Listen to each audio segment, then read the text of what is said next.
bumili ko nito. I-try natin kasi yung gate ko, hindi ko pa napipinturahan. Pansamantala para hindi siya magkalawang. Nakita ko lang to sa Facebook. Search ko sa Shopee.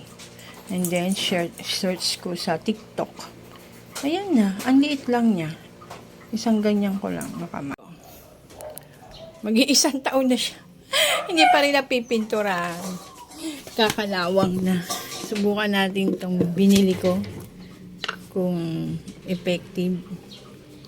Sabi kahit hindi mo na kuskusin. Diretso na daw. Pintura. Ba? Pinturahan ko muna yung mga bulok. Yung kakalawang na para hindi magkalawang. Ayan. Sabi, ang liit lang niya. Pero parang tipid.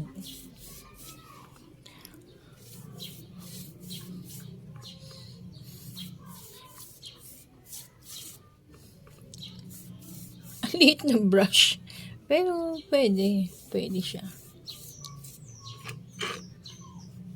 Binibili ko puro yung mapapakinabangan sa bahay ko. DIY lang ako Ayan muna ang inuna ko, yung mga gilid-gilid ang kalawang.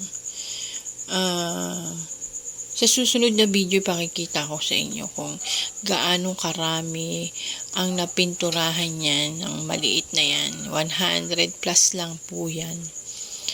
Bibili pa ako kasi napinturahan ko na yung doon sa labas.